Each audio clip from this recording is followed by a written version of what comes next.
From a very young age, I have always remembered my father to be always wanting to help out the community, helping people in different capacity.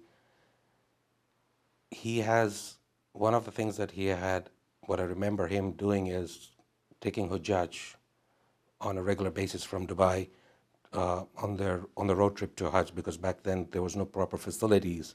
So there was always going from Dubai to Qatar and then to Riyadh or Jeddah, whatever it was. So one of these things that I do remember very clearly is that him being part of the Hajj Assistant Committee, which he was one of the founding members with Marhum Ali Nanji and Mustafa Jafar of London and Brother Shakil Virji of Albany and many other people. Him to be able to assist people, even in just taking Hajj, just for, going through the different formalities, making sure that the Hujjaj are comfortable. That was he would always love that. He would make sure that, people were content, people were comfortable was the main thing. Even before the Hajj season, I do remember that his committee, part of the Hajj Assistance Committee, they would go in the month of Shaban to prepare, because back then there was never this hotel accommodations, or it wasn't feasible back then. So they used to go and look for housing in the month of Shaban, making sure, meeting with the mutawallis, making sure all the arrangement, the ground transportation, from the time people land in Jeddah or anywhere, any of the cities, they come to Medina and then they go to Mecca. Him making sure that everything ran smoothly and making sure that the people were comfortable, that was his main goal, was to making sure the people were comfortable was what I always saw. And I saw the compassion that he had for the comfort of people if they needed any help in any capacity.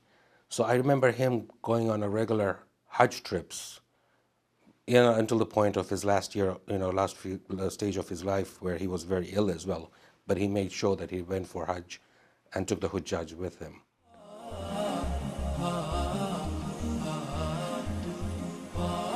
I had the honor of working with him, a very humble person, always ready to talk to people, very, how do I say, somebody that you could call up and meet and talk to without any restrictions whatsoever.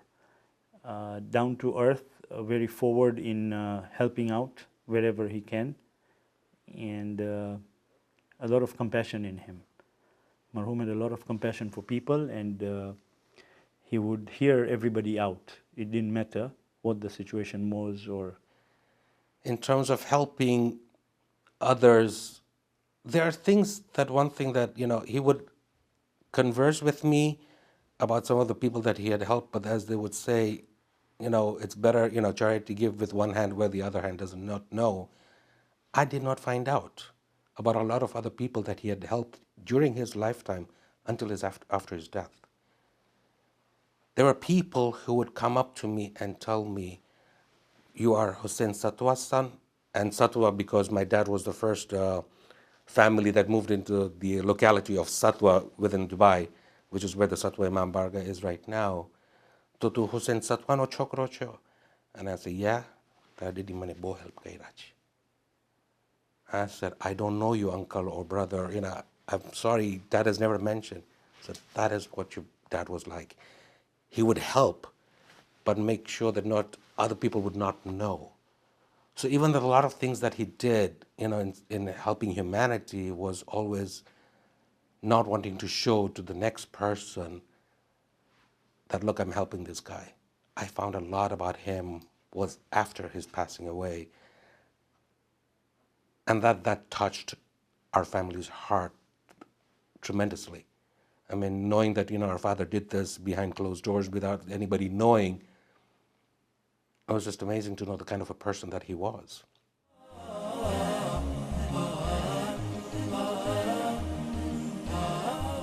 He was, unfortunately, towards the late 1990, he was diagnosed with cancer. And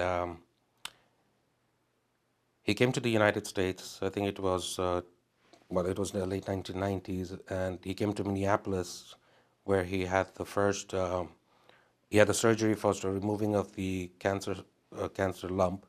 He went to radiation, he went to chemotherapy.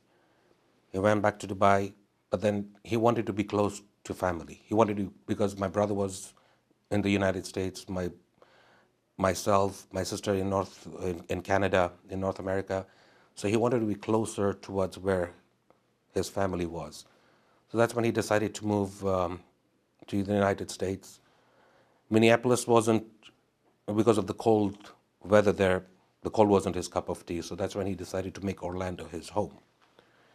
He moved to Orlando, it would be either 1998 or 99, with just my brother, my mom, and my sister.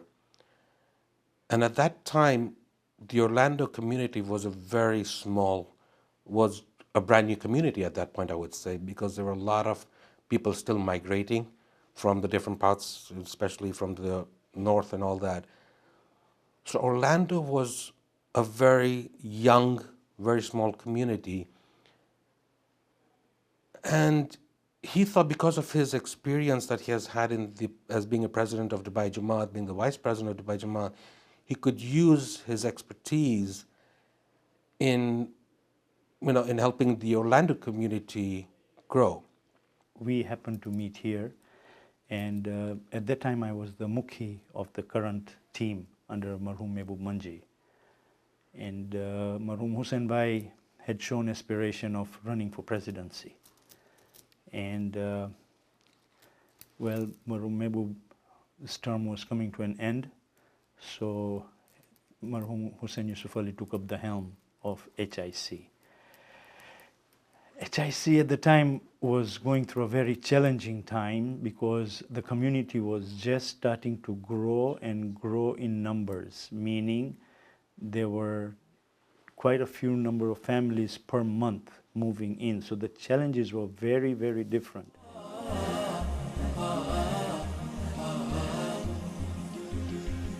In 2001, that's when he took the presidentship of Husseini Islamic Center.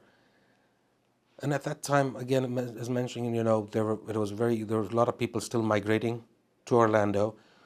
So there were a lot of different ideas from various different, people from Mombasa, from London, from the Middle East, from even people within the West part. So a lot of this, coming from the East to the West and getting all these different ideas, those were his challenges. Everybody, had their own opinions. And he tried in his best capacity that he could to nurture the community. He wanted to establish the Orlando Jamaat as a regular center because previously, if I remember correctly, the programs were not held on the eve of, they were held on the weekends for the convenience of different, of the membership. So one of the things that he wanted to do was, establish regular events at the center or being held on the eve of the event, the Kushali and the Wafat and so on and so forth.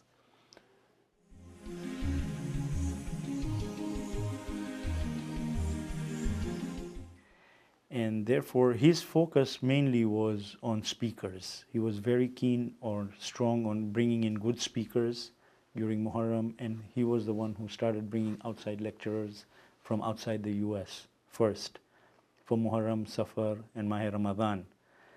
And his focus was that when you have good speakers, a lot of people, the community will attend and benefit from the lectures. So I would say spirituality was his main focus. He really wanted to influence enhance the spirituality of the community members as well.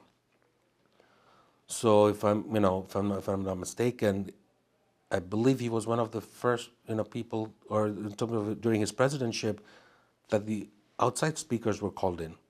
Good caliber speakers were called in, and one of the first speakers to come to Orlando Husseini Islamic Center was Maulana Zafar Abbas of London.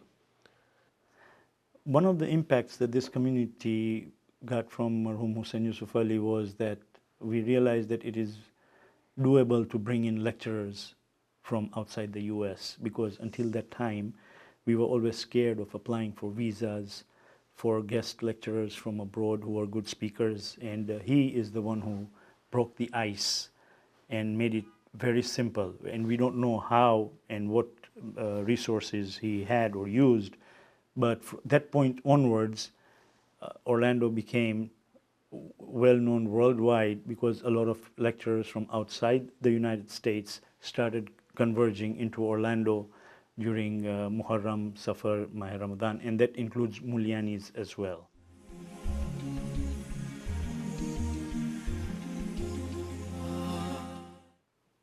Being a young community, his his visions, he had quite a few things that he had wanted to achieve.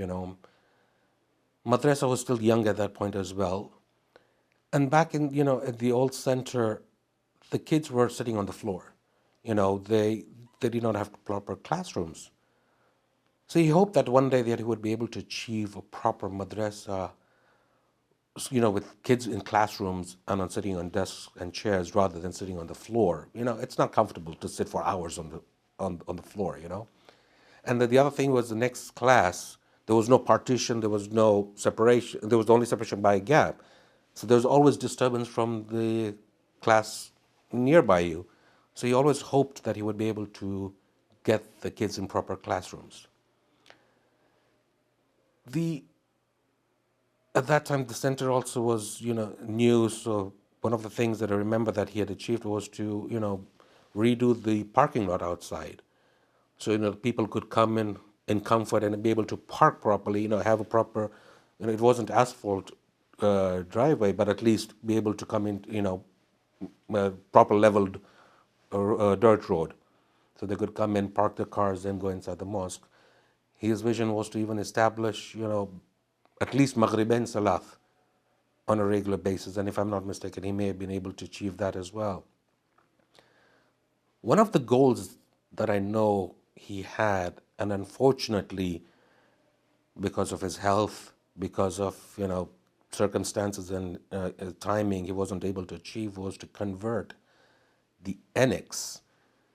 The annex used to be a residential place, was actually, with rooms and all that. So one of the things that he wanted to achieve was to break down all the walls, and instead of having rooms, to have one big hall.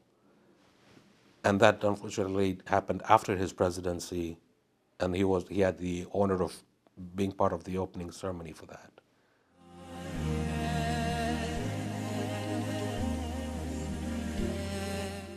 His inspiration was humbleness.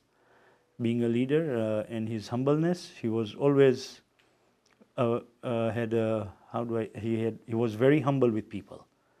He never raised his voice. He was never somebody who would get upset at anything, even if something did go wrong or not as planned. He would, take it very calmly and humbly and find out what went wrong and why did it go wrong and that it should not happen again. But he was somebody who would not get upset over petty things at all.